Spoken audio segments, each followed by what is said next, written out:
TOP 这支战队的话，其实跟我们 SNG 有点相似，他们都是以中上野为核心去打的。我感觉他们的中上野这赛季发挥的都挺好的。TOP 现在是一支很强的队伍嘛，然后我们打常规赛的时候也输给他们了，希望季后赛可以就是战胜他们吧。Welcome back, and I feel a little bit more myself now. I know that you guys are still picking out stuff. One thing, I'm a better AD carry, jungler, top laner, support than Rusty and Frost. He's free. He's elite. I am the best. Playing with all of you, I have my doubts, but I'm better. We'll talk about that later. I'm better than you. All right, well, we're good. I know it's like glitter. You'll find it for through your clothes for the next 24 days. Oh, all right. damn, anyways, don't mess up the hair, bro. All right, let's start talking about this matchup once again because Suning Gaming coming out of the gate swing right here. It didn't look like TOP even had a chance coming in that first game. It's not even like we disliked the draft as well. Yeah, which is why I'm surprised I even doubted them in the past. Suning Gaming as a squad, they have very strong individual players, and it was all about the structure. The only thing that counteracted that was that I had equal faith to the structure of TOP. The draft was strong. The preparation is something that we're not questioning. It's still about the players' resilience inside of the game itself. You can draft a great composition, but it's still about XX, who has been the star during the regular season, to show up in the playoffs. Man, doubt does lead you over to the dark side, so never go too deep into that. But I want to talk about Suning Gaming and their adaptations. They did get side selection in Game 2 because TOP gets an extra point. So it's really interesting that they went for the red side, and it's very showing in their strategy. Typically, Suning Gaming is a strictly blue side team. They have very strong emphasis on stuff like the Swain, stuff like the Rakan, so they're always blue, but they went red side for a very good reason. They are emphasizing that top lane matchup. And I think Game 2 is going to follow the same pattern. Whoever gets the push in the top side is most likely going to control the mid game. I wonder, because you don't get to see what the enemy team has had strategized for, prepared for you until Game 1. The fact that they had nailed down so many support picks for you, and sure, you can go back and say, I'm going to play the Shen again, but he doesn't feel as comfortable. And if I'm him, you'd want to be able to get your hands on the Rakan to end the game a little earlier on, because one of the bigger worries that they had in Game 1 was the fact that they didn't have true engage until Hacker was ready. So Tom Kench would make it so you don't need that engage, but the Rakan forced them to ban that on red side. So I think there are different reasons why you'd want them on blue side or red side. I think that they would be a little bit more comfortable on blue side. Well, if you're talking about top side, then obviously a big linchpin of that is going to be the jungle. So how do you either draft around or play around helping out the top side? Do you have to go full snake and just be like, all right, SFM style, we're going to play towards the jungle until we get him to mid game? So I think both junglers have very, very clear tendencies, and for Hacker, it's all about Trundle and Camille. Those are his two big picks. And you can see in the draft, what they always do is ban out Kindred, first pick the Trundle, or do the other way around and just pick the Camille, which is also a flex pick for Xiao into the top lane. So if XX needs to think up a strategy, he should think up of a counter strategy against these two champions specifically. And his counter ganking statistics for XX, that is fairly high. He has eyes on the jungler on most occasions, and that's mostly because he does prioritize a better jungle matchup. So for him, he was out of his waters, his territories, where he wasn't being able to track down where Hacker was, and a lot of times he was hiding himself. So if I'm XX going into the next game, prioritize your jungle matchup so you can actually have eyes on where Hacker's looking towards. Maybe you can give Korn a little bit better of pressure, because Korn was suffering for that reason as well. For TOP, a lot of their pressure comes, or at least the jungle pressure, heads towards the mid lane. So they can get Korn ahead, and he can pay it forward. That was not even step one this game, and they need to at least get that step going. Yeah. I mean, yeah, the interesting thing to me was the fact they also started Lies in that game, right? Because Lies got subbed out, and he was basically the Darius guy. You want Darius, you call in Lies. You know, you give him a call and it's like, we need some Darius play right now. This time brings out the Urgot, but is he only now a specialist pick person? He comes in for game and is like, all right, Urgot didn't work, let's draft and mow you. I hope not, because that would be a terrible thing for his career. I hope he wasn't in the bunker for 2 weeks practicing the Urgot, comes out, doesn't work, and then gets sent straight back into the underworld. But, you know, Lies is, like you said, like 60% of his wins come from one champion. And that's always been his problem. So we were actually very surprised to see Lies playing instead of Moryu, who's been recently having a very good matchup. He actually won the matchup against Xiao the last time they played. Yeah, Moyu has had a great second half of the split. Something must have happened in the discussions and scrims. I know whenever someone gets subbed out globally, Cody's son is done, maybe. The memes come out. People get outraged. Maybe there are a few Chinese fans that are wondering the same question about where is Moyu, because that is a legitimate question. It started out, where was Marin? but then there was real strength to Lies and Moyu, and Moyu came out as a consistent, very strong carry top laner, and we're not seeing him for a very crucial series. And frankly, you always forget the name Marin that was ever on TOP. It's just like, Marin what? Because when Marin came in, like, he didn't have the best performances coming into that squad. He did individually in his lane, but they just could not coordinate around Marin. And then they start bringing in Lies and Moyu. It's like, it finally looks like a team. Because when BSYY comes in, a lot of it is focused on communication and team play. The fact that they are a team that works so much towards the statistics of like kill participation, like team kill participation, and having their top laner, Moyu in that case, be so high in walking and helping out the rest of the map, that's there for a reason. So for Moyu, who in the previous split, in fact his first split in the LPL, he was just a split pushing Jax. That's what we knew him as. If he doesn't get Jax, he's picking up Kennen, and he's never joining the team. That has changed astronomically, and it's because of that coaching that has come and given that direction.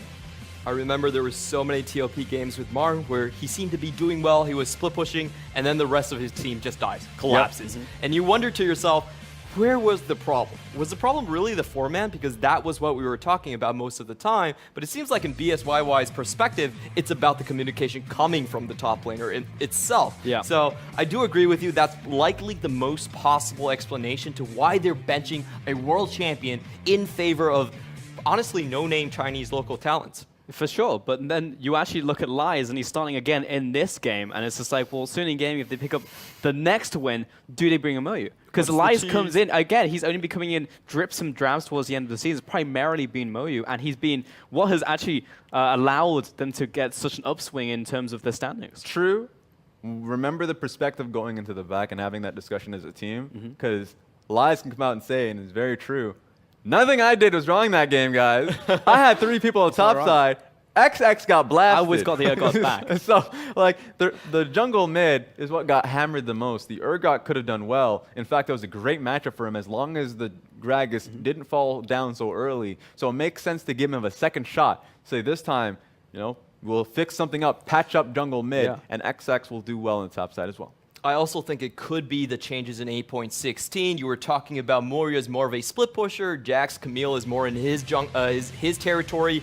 But 8.16 has really been about tanks. We've seen Poppy and Sion rise through the rankings. And if you look at Lies overall, he's mainly a tank player. Ornn is one of his biggest champions. Sion is one of those picks he does bring out often. So that could also be an explanation that they want just a solid player in the top lane that is familiar with these champions. Definitely he soaks damage personally throughout his series. He takes a lot, and it might help out Chocho in the later stages of this game because we've been seeing a lot more AD carries come out with the usual Storm Razors.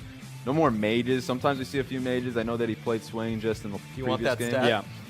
Okay, give it to me. All right, 8.16, 84 games played so far, 3 mages. There we have it. Our mage is dead. I was Clement. really worried about Suning because this seemed like the worst possible patch that Suning could possibly get. You're talking about bot lane duo kills. Well, heal is on a CD reduction. It's now at 240 seconds, and mages are almost out of the meta. Yeah. So coming into this, I actually thought TOP would have a very strong chance in taking it in 5. That would have been my predictions going in. After watching game 1, I'm not so sure anymore. Yeah, it's impressive to me that you doubted Suning Gaming so you had to wear a wig, then doubled down on being against Suning Gaming with TOP, and now here we are. They always come back. They always come back to bite you. Absolutely, you can. Right. You got some Suning time before Gaming Champions Select. At the point, they had a new mid laner. They just traded out Fun. He stepped off after the first series he played Kassadin. There was a new mid laner there, and LGD had the 4th best record in that month. Yep. So I was like, LG is going to take it. I don't even know who Angel is. He's not going to be the savior. He's not divine, but here they are. And here we are in the 2nd Champions Select in this series. Now 1-1 in points. TOP banning away the Swain, Tamkench, and Rakan. Suning Gaming removing the Akali, Aatrox, and Kindred. And it's going to be a first pick Camille from TOP. There you go. I mean, the Trundle is still up and available, and you should feel happy about picking up a Trundle later on, knowing that Kindred is gone out of the equation. The only worry is that knowing that you're going up against the Camille, you give her an extra bit of terrain to work off of. Ooh, and you were going to see the LeBlanc coming in, possibly. She's been one of the high risers after the Electrocute changed because her DPS actually increased. She is able to proc the Electrocute constantly in the matchup, and we have seen her rising up in multiple regions. That's why the biggest thing about 8.16 has been the Electrocute nerfs. I'll say changes. It's changes. It's a nerf to jungles. But for mid laners who can actually utilize it throughout the laning phase consistently, you get a lot out of it, and LeBlanc is one of them. Now, I'm going to be that guy. It's just like, I'm all about the Urgot. You know, on China, the first Mastery 7 champion I had was Urgot, but now 2 times in a row, I have to say, not like this. You know, like TOP doubling down on the pick blind, but then Suning Gaming again bring the Vladimir into it. It's fairly interesting because they do give up the superior jungle matchup. I fully expect TOP to focus their bans down on especially the Trundle and the Olaf, I would say, and just take away the possibility to influence the top lane. If that does happen, your Urgot pick might be having a field day for once. One of the biggest changes in this draft for Suning Gaming is that they don't have to necessarily worry about not having the engage that they had in the last one. Alistar picked up super early here for Yoon. Means that, hey, you know what? I don't have Shen anymore. Thank God. I can now go in for the headbutt Pulverize. And so Suning Gaming can get a little bit more damage in there for the next few picks. All right, banning away the Shen and the Fiddlesticks from Suning Gaming right here. And Olaf will be the ban there towards Hacker. Just like I said, now this is very interesting because Suning Gaming, they have to anticipate this. They know those champions are going to get banned away. What other jungler are they really going to run? But they actually leave the Trundle on top. Probably thinking the LeBlanc has a good chance of catching out and getting some kills onto the Trundle. And also, having Camille, as I mentioned, the earlier priority, they could just be thinking that Camille is an alright matchup into the Trundle. I would favor the Trundle in those situations. It depends who meets who earlier on. That being said, Xin Zhao being Hubbard is interesting. You'd wonder who they've been scrimming because we've been seeing a lot more Xin Zhao in the last few weeks, specifically out of Clear Love, to your point. So there we have it. Hacker locks into Xin Zhao. I want to see what we can do with him. I like the matchup as well into Camille. Crescent's Guard will knock her straight out of that Hextech Ultimatum, so we'll be able to duel XX in the jungle if we actually get to them coming to blows. And TOP back onto their side, looking towards 80 carries now. We'll have to finish off the draft right here, but looking for actually straight up just their bottom lane. Thank God. I mean, you look towards the NA LCS and European LCS, and 80 carries have been specifically Varus. First pickable. You throw it out there because you really value your bottom lane having shove. But in this series, both of these teams, Chocho and Fury are like, nah, I'm good. Second phase, I'm all right. I have a larger champion pool. In fact, both of these 80 carries have gone towards the Ahri in the past. Chocho, not a happier Ahri. He's actually got blasted on the Ahri. He's a sad fox. But Chocho, throughout the series, throughout the split, has been known for having to play anything at any time. So he gets the Varus, but it was uncontested. Oh boy. It hasn't been locked in. This could be the just Fury yet. special.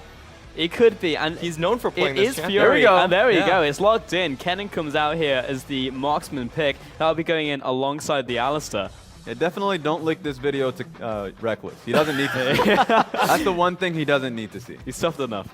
Oh boy, but the teams have really swapped their identities right here. TOP have thrown Teamfight out the window. For Suning Gaming, they're actually going for AoE, which we haven't seen before. This is a very difficult composition for TOP to actually walk into anymore. How is Camille actually going to engage in these teamfights? She's going to get popped instantly. Yep, pure zone control. Remember the Season 2 special, Kennen and Vladimir. Throw him in there. Massive AoE. And it's good enough. If Kennen just goes AD here, it's good enough to throw people away because Kennen's just going to be great lockdown anyways. As long as you're inside of the ultimate, you're getting stunned. So going up against this composition, you're right. You don't want a team fight into the Kennen. And he's great in split pushing because I would love to see him go towards AD, Blade of the Rune King, maybe a little bit more magic resist. I want to see what we have in the first level here. I mean, really, just the divers just have a bad time going into this. They're literally jumping into a maelstrom of blood. And it's just not going to be good for the LeBlanc. She's going to jump. It's like, oh, there's all my health, and I'm stunned in the middle of the team. Same thing for Camille. There's no exit.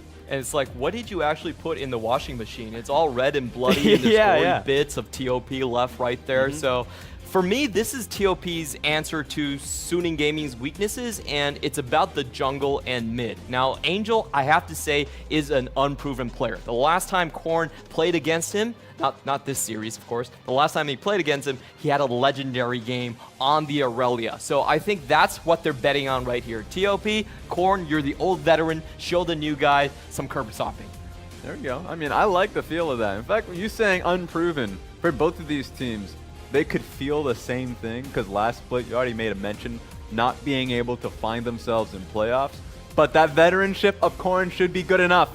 The fact that he's been trying to face up against this young gun Angel and has been losing just to start the series off, picking up the LeBlanc, he's doubling down on that confidence.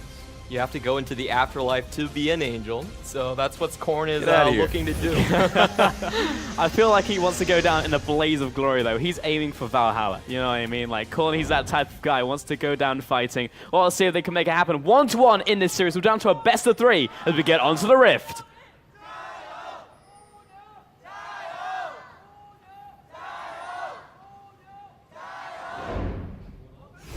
I'm going to let you guys guess on this. All right, I'm ready. It's a good game.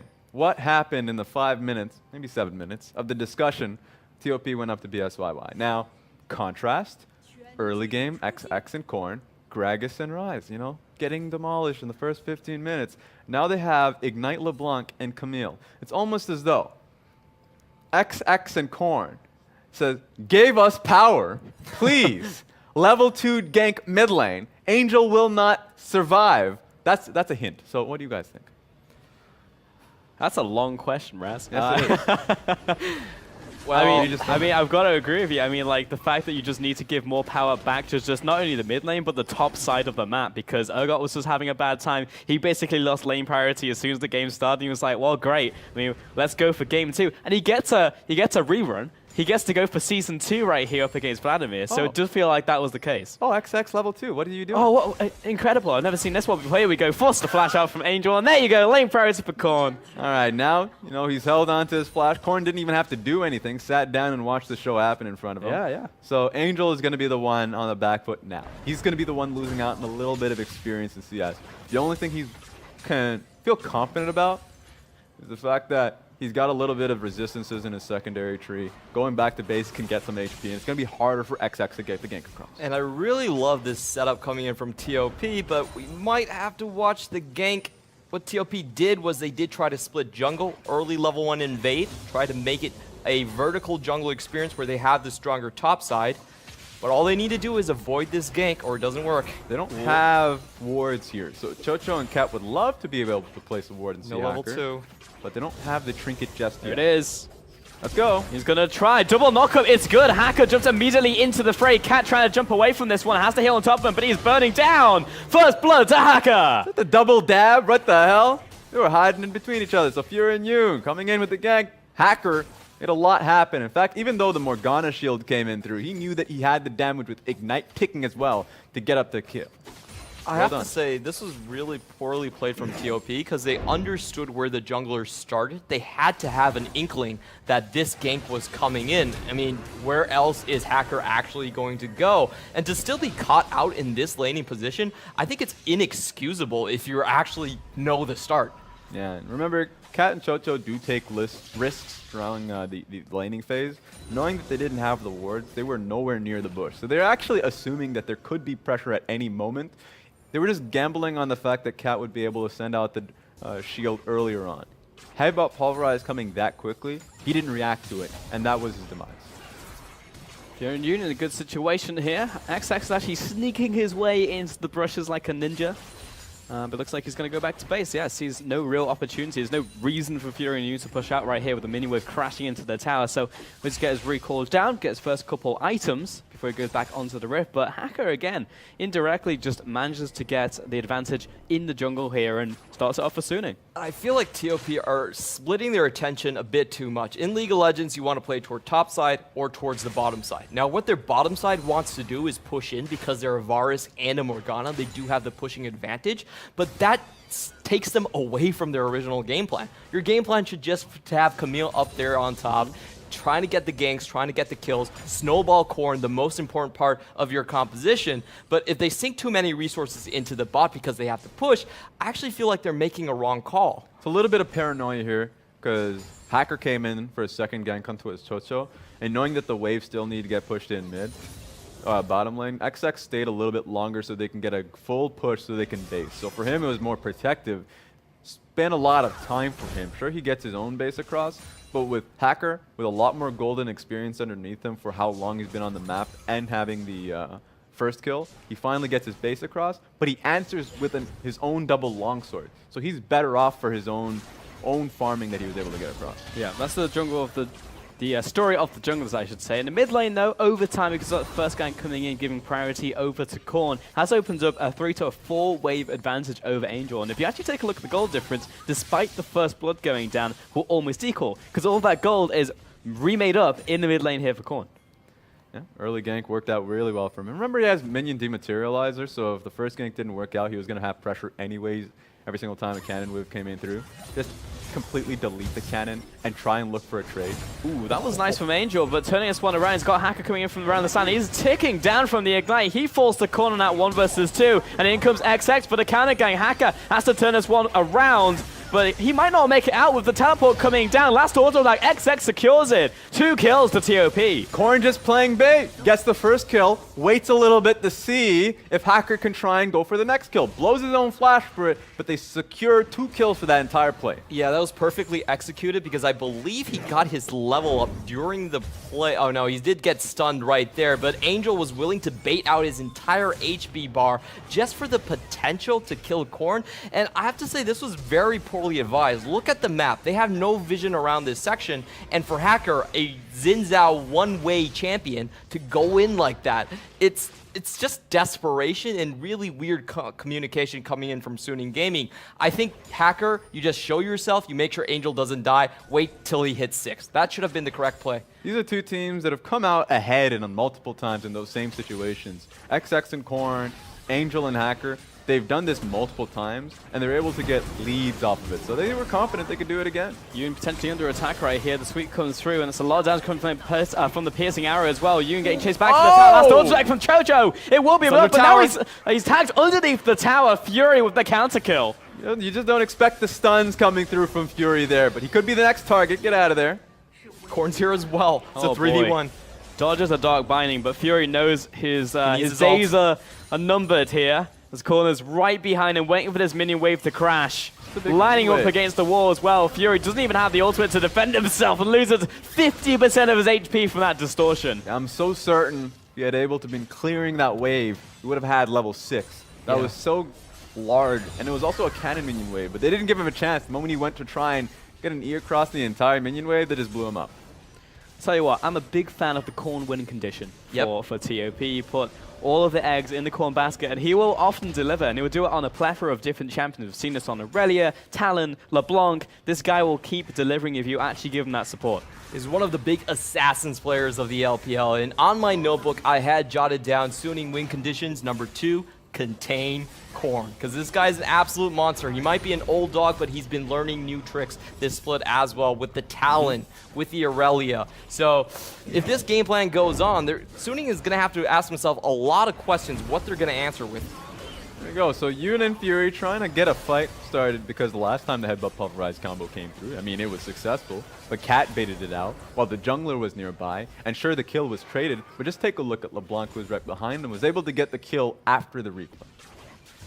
At the very least, it gave a little bit of time for Angel to farm, but now he's got 3 people to contend with in the mid lane. TOP finds a good rotation to the mid on the cannon wave, no less. He's out of the Flawless Duet, just managed to tag onto anybody, but Yoon on the bottom side, that's the ultimatum. He's level 5, doesn't have his ultimate, and Fury does not want to get involved just yet. Jumps over the wall, it's going to be a massive maelstrom. Yoon flashes the wall, XX low, he'll try to cut away from the play. He wants his kill. What a sidestep from the cow right there.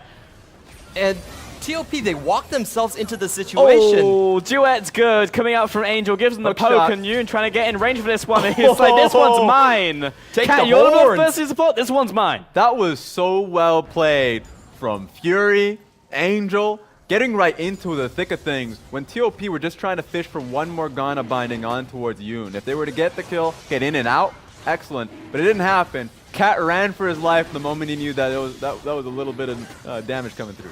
That was really suspect because I felt like TOP had all the information needed to back out of that play. They knew that there was a Kennen right around the corner. He just walked in from the top side, I believe. Yeah, that ward should have caught him right there. They definitely knew that he was in the vicinity. Hacker and Angel are coming past the minion wave, and they still go after the Alistar play, which is really questionable for me. This was definitely a throw coming out from TOP, but well caught from Suni. Just absolutely exposed right there. I managed to catch him on the very edge of the Flawless Duet as well. I know it's really early on, but you still have to have eyes on the cooldowns of hookshot, so there's a very real possibility that Camille gets out of there.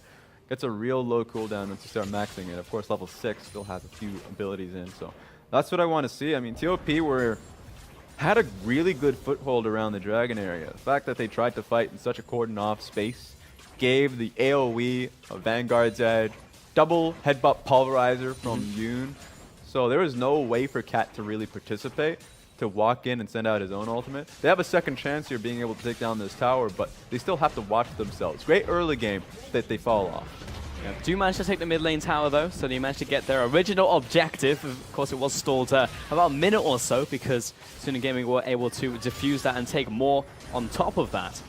And to follow up on the earlier conversation of what build Fury is going to be going to, already been answered earlier on, but Protobell, Electrocute, he's an AP Kennen. So those plays are what you have to watch out for. The consistent damage in the side laning isn't there, but in these team fights, Chocho needs more space to work with. Korn needs to be trying to find flank positions to isolate these carries, but he can't do it in these team fights.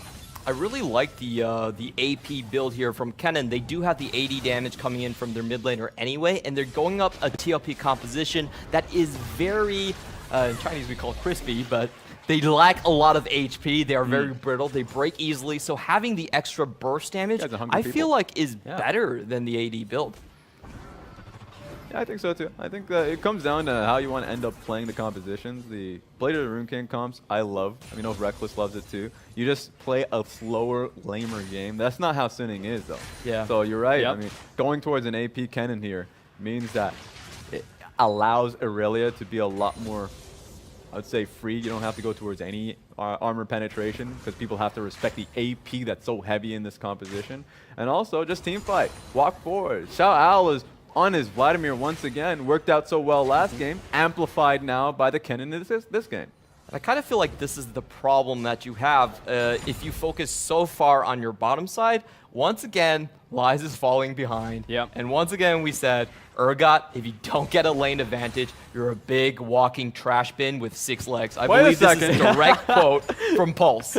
You're not wrong. I did type that in WeChat. That's a good skin idea, but I wouldn't go that far.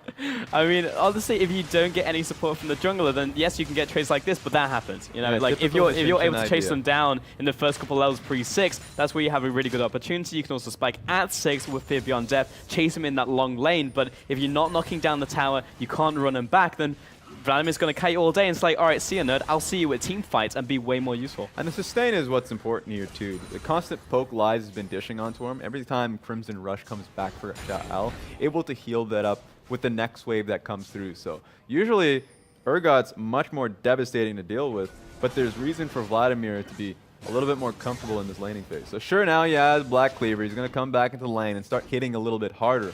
But with the small windows that they have, based on Vladimir's sustain, they need to make the best use out of it.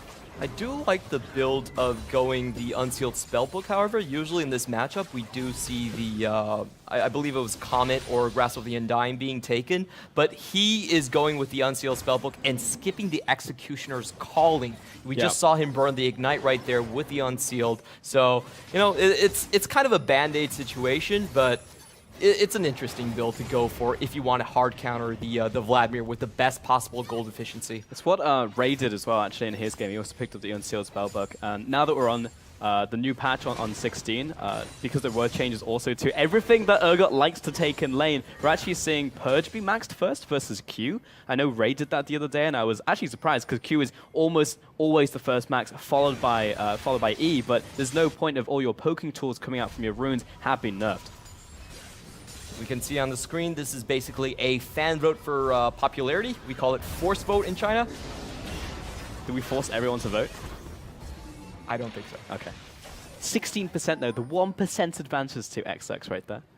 I mean, it comes down to, if you look to what TOP, what makes them great, what people have been a fan of, it has been XX. Sure, Corn has a larger history, a Worlds finalist history, but if you were to look at the identity for this squad, it starts with XX and it does end with Corn, but XX is the major focus, and that's what the fans are realizing. Yeah. Recent history as well. You know, it's been a long time since the glory days of Korn, right? Like, he's telling those war stories, but well, these youngsters, you know, what, Season 7, Season 8, but don't know of the old days. Well, I would expect for the gaming house for TOP to at least have one area where it's just a campfire. That's where Corn is constantly positioned. That's The where his corn PC room. is. Yeah. And you're like, if you want to learn something about playing Orianna with teleport, Oh, the follow through from Korn. You got him. That old dog got a whole lot of new tricks. sit around that campfire, baby. This is what you Let learn me tell when you you're a in Corn story. school. You got to respect it. Respect your elderly. Now, he's going to be able to get a tower based off that. This is Corn series. Oh, he sat Xiao Al in the campfire. He didn't like sit around. threw him It's in. like, we're actually just roasting you this game. Like, Xiao Al did not expect that to happen. I actually felt like TOP with that first play, it's a bit suspect. I felt like their bot lane wasn't in position to actually help the Herald. They got a bit greedy and went mid instead. Yeah. So it got halted by Suning. But that hero play coming in from Korn, they get what they originally came for. They got the Herald play to at least give them a tower. And just look at the kills on Korn right now. Yeah, 3-1-1. He's able to get his double magic penetration, which means you have to double respect that, double hold that L. Shot out, of course, is not going to recognize how much damage comes through the Ignite following through. Because throughout the entire game, remember, Xiao Al and mid laner Angel have been making plays happen around Hacker. They've been making a lot of baits happen because Hacker has been behind. But this showcases, if you die that early, Hacker has to be there much earlier on, or you just have to start thinking for yourself. 100-0 on the item power spike as well. Is now sat on the Ludens plus the Oblivion Orb. 3-1-1 as you just mentioned. And again, it's the Korn win condition. If everything else fails, and see how much damage this LeBlanc can do. We're still looking towards this one for the early towards the mid game. Sunny Gaming are still ramping up as a team, so we need to see more, but that was still massive. Blew open the top lane, took down the Vladimir, took down the tower. We see more of that coming out of TOP here, specifically Korn, then we might be able to just overwhelm Sunny before they get to those fights. And just look at TOP's vision in the enemy jungle right here. That's over 7 wards placed on their side, and the ward, of course, expanding right now, but they have so much control, and Sunny have so little recourse to actually take back kills. They pretty much can only do it with Aurelia if she's somewhere near these side lanes. And you can see the pings up top. Once Aurelia is kind of isolated there, TOP are very free to group up and then force plays or force favorable HP trades. And statistically, Cat on just wards killed per minute is one of the highest in the league. So when he's in this position, this is when he's comfortable. For Cat to be able to utilize the double control wards he has in his pockets and start strangling the vision that Sun and Gaming have, this is how they end games so quickly and how they feel so decisive around their plays.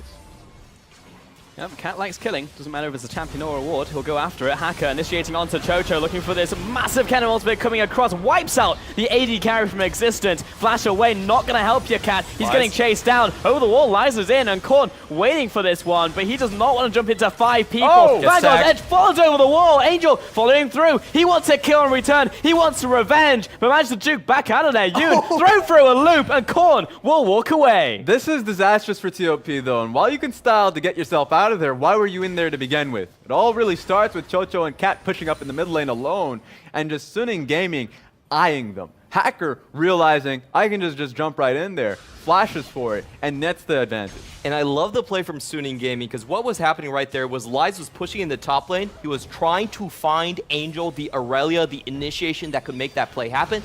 And you could tell that Chocho and Cat were backing out already. They felt like, oh, wait a minute, we don't see the Aurelia, we want to back out. But too late. That was a rotational advantage from Suning. Hacker was willing to go in early and risk potential collapse from XX and Korn to make that happen. And I know that Pulse did make a point of Cat likes killing, but he definitely couldn't protect his own AD carry in that situation. A lot of people thought they could, and they lost their lives for it. So you can't protect each other, you just have to let each other go. Oh, and he just steps outside with everyone watching him. Yeah.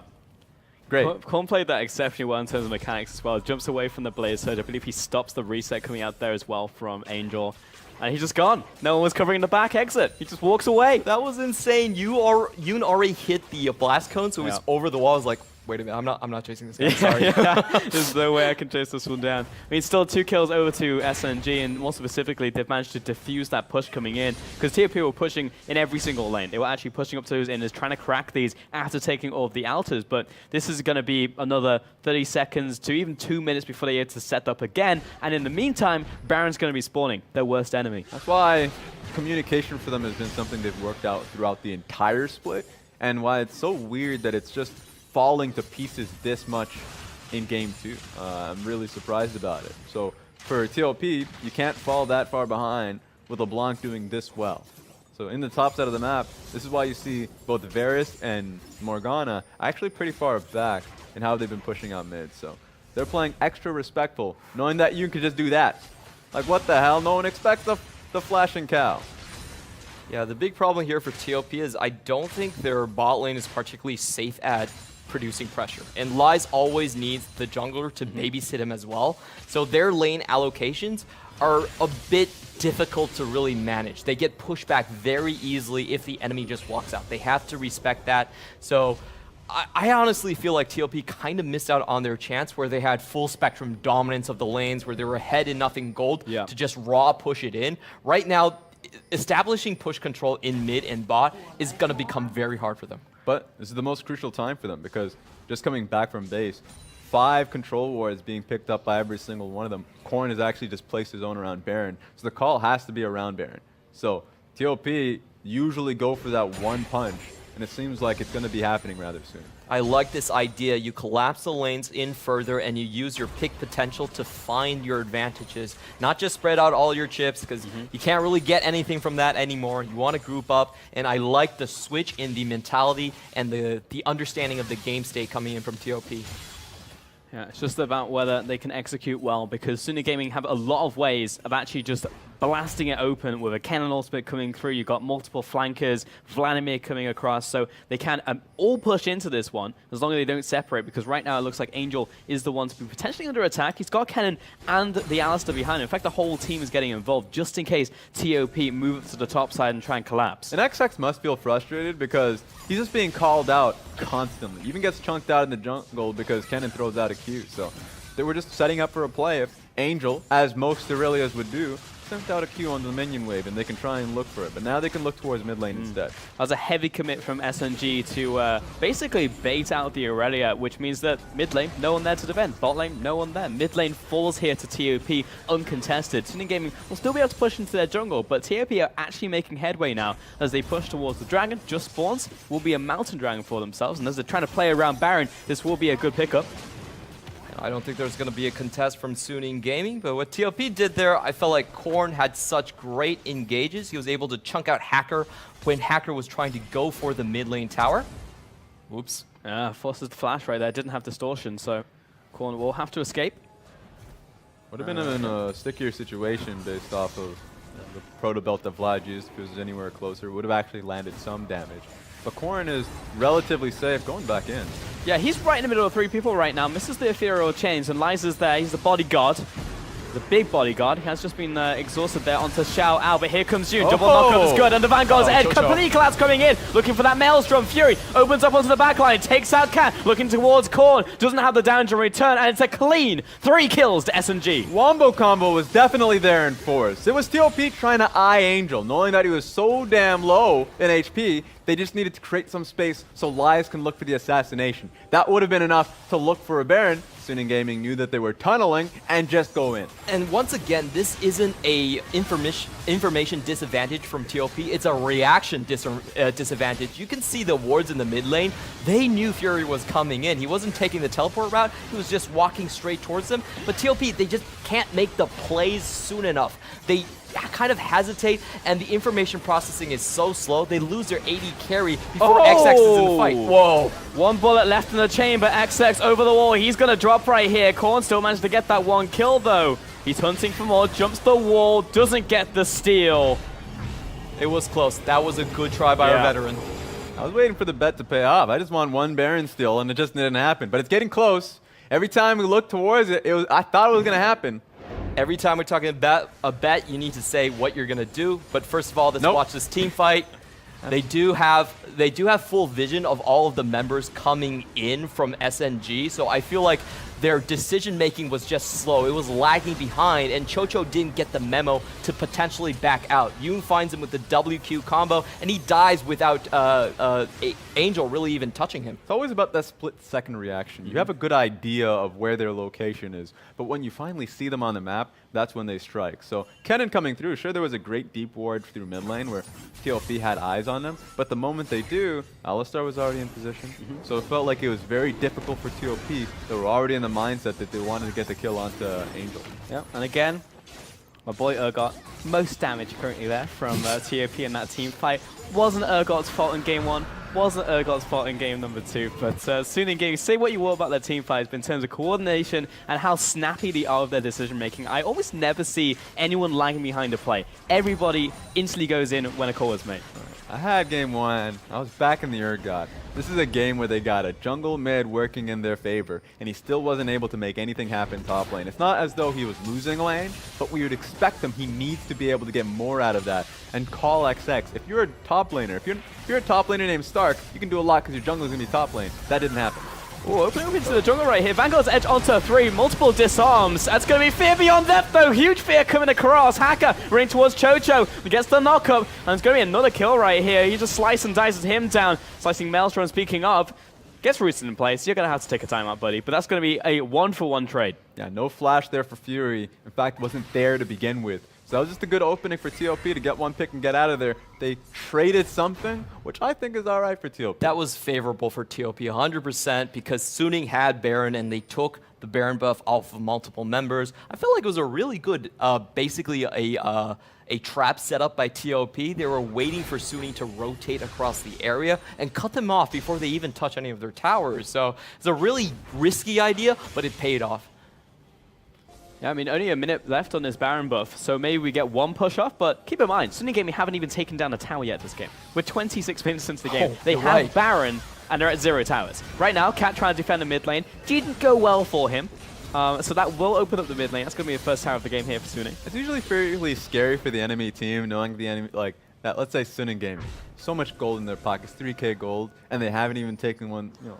It's just basically they haven't gone to the bank just yet. They just need to not be lazy and head to the bank. They're doing it now, so a lot of gold is traveling in their pockets. What was it, 3K gold is now expanding to a 4 to 5K gold as long as they can get something in the top one. You see where Aurelia is right now. It's just all about that journey, and TOP are going to have to hold it.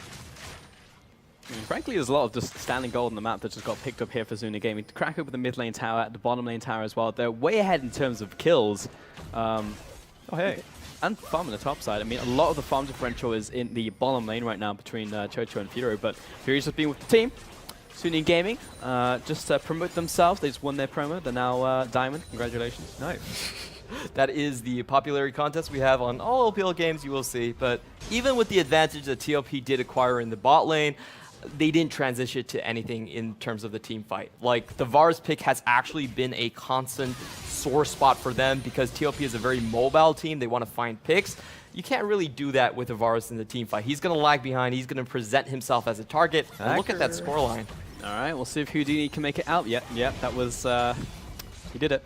A lot easier than I thought it was going to be, to be honest. Being able to push him out, Hacker needs to do something a little bit more off of it. Because you are actually giving up a little bit of pressure around blue side jungle when you could be setting up or something. So for him to be top side, he would actually be extending some effort to take down that top lane outer tower. It seems like what he's going to be doing. He's still sticking around. All right, get out of here. Here comes Yoon. Evacuate. Dirty platinum player. I'm surprised that Shout Out isn't promoted yet. He's right on the cusp. There you go. Look. You know, the most surprising thing about this is that they actually start from bronze. Yeah. It's like, there's a reason why the Western audience hasn't been able to have access to this vote because Twitch chat is enough.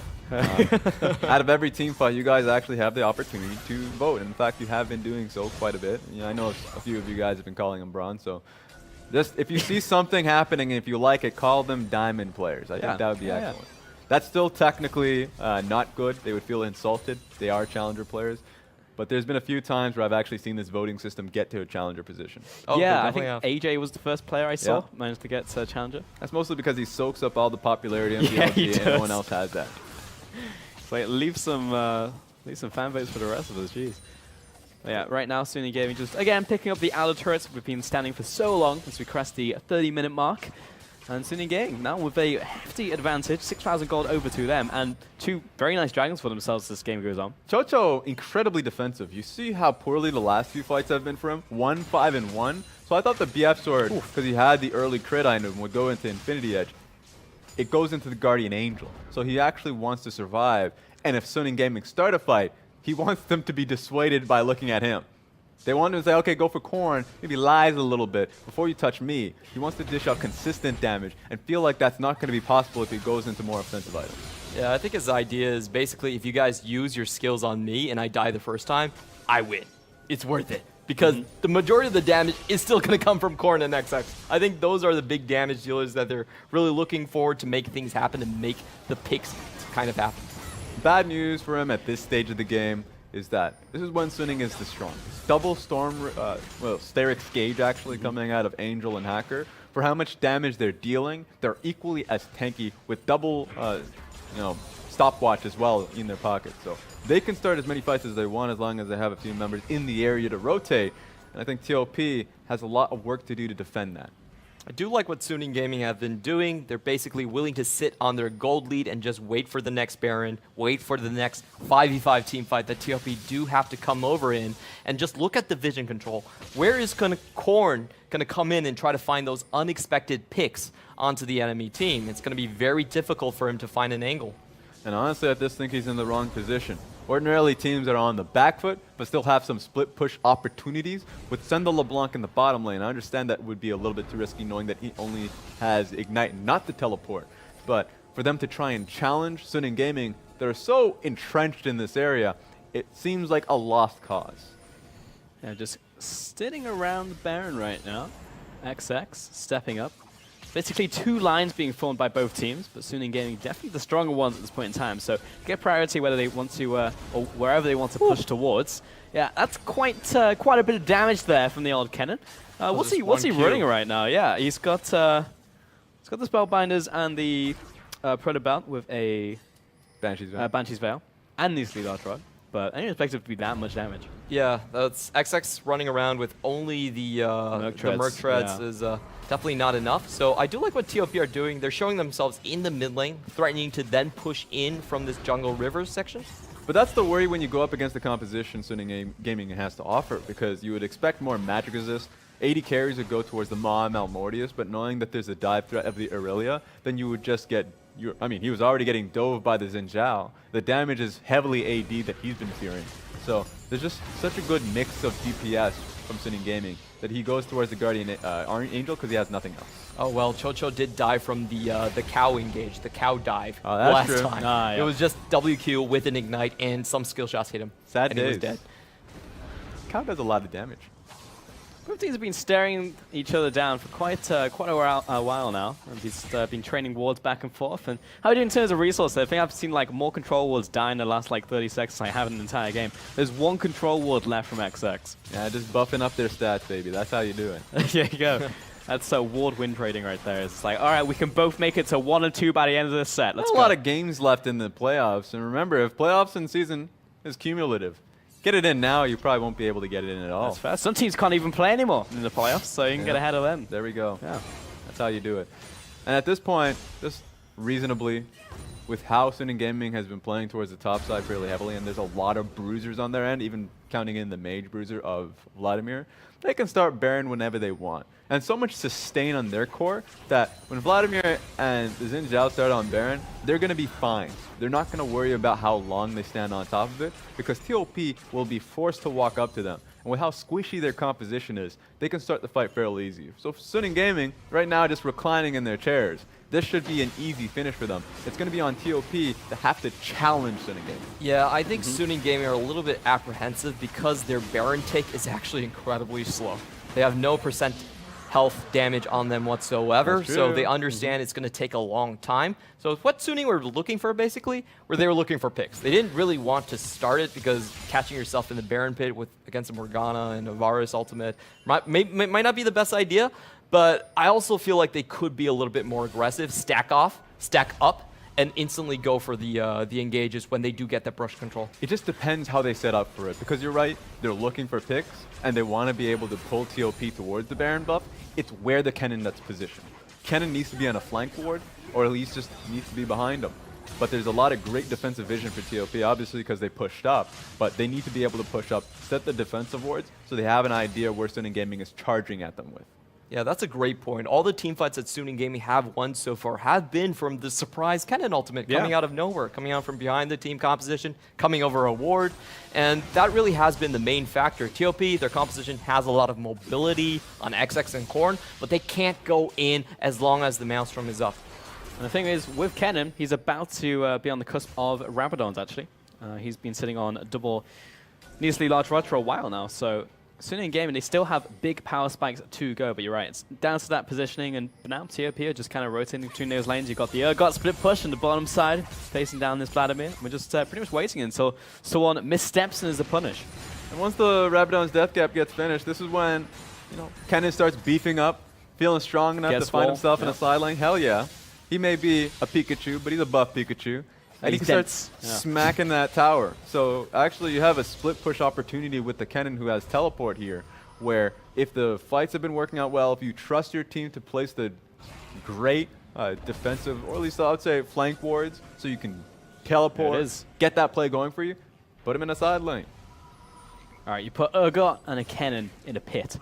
You lock him in Dragon pit. Who's going to come out victorious? Urgot does come out. What? Of course it does. I've seen enough Pokemon move used to know that Pikachu just deals with all these brutes. Just uses lightning bolt and boom. Yeah. Look, that game over. That cartoon is a lie.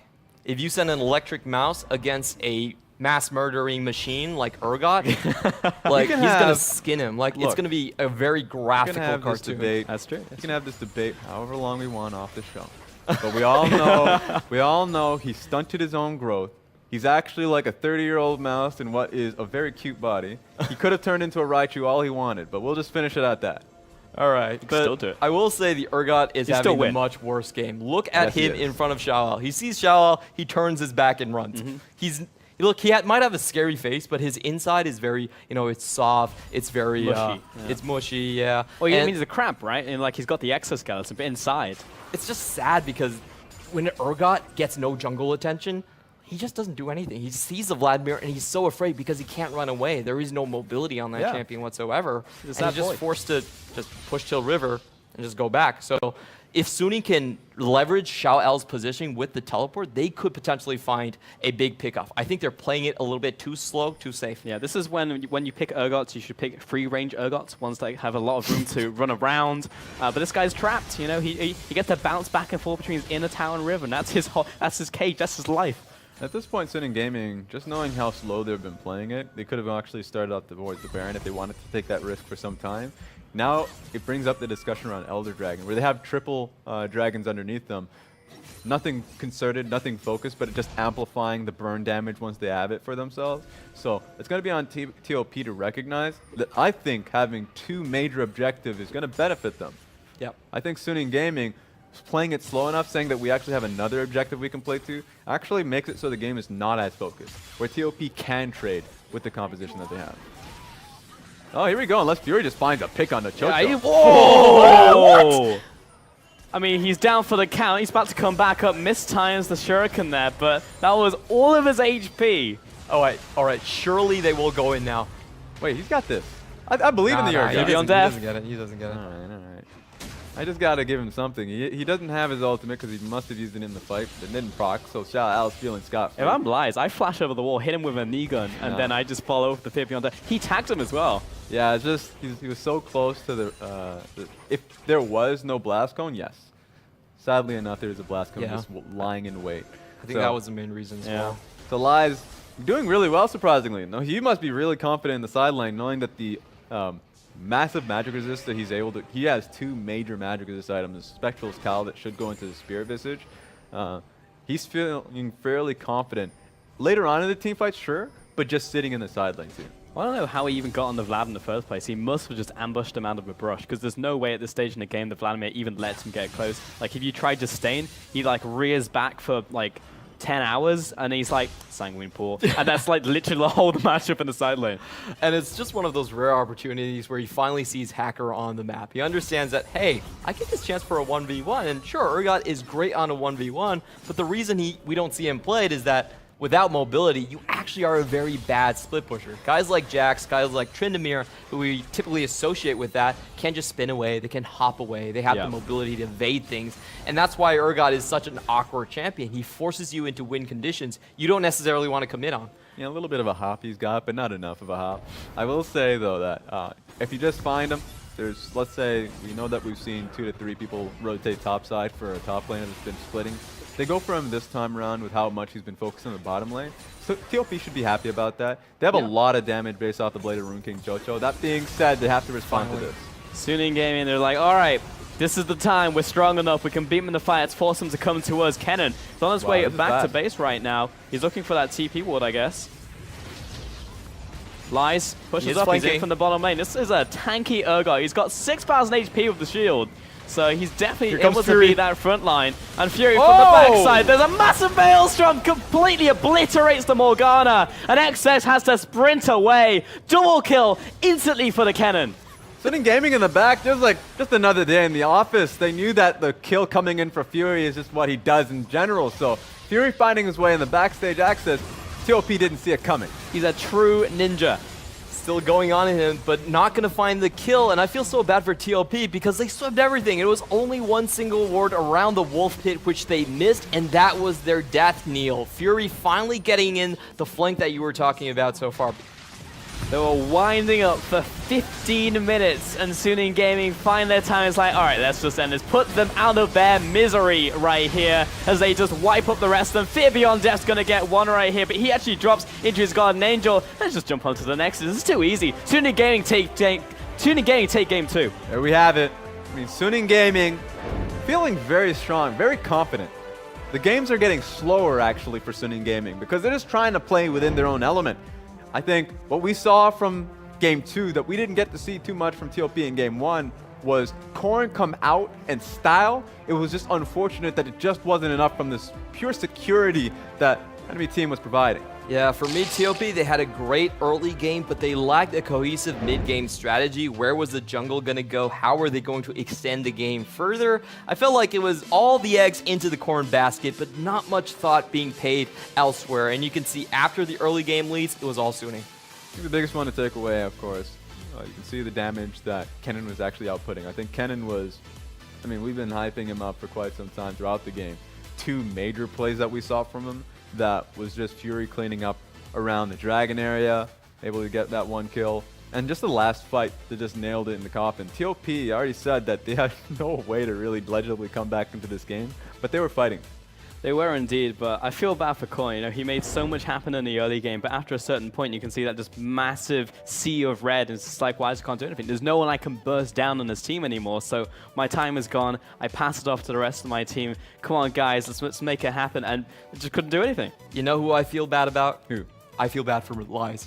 Because once again, I don't think he did any wrong. Urgot did no wrong. He was like, okay, let's pick Urgot once more.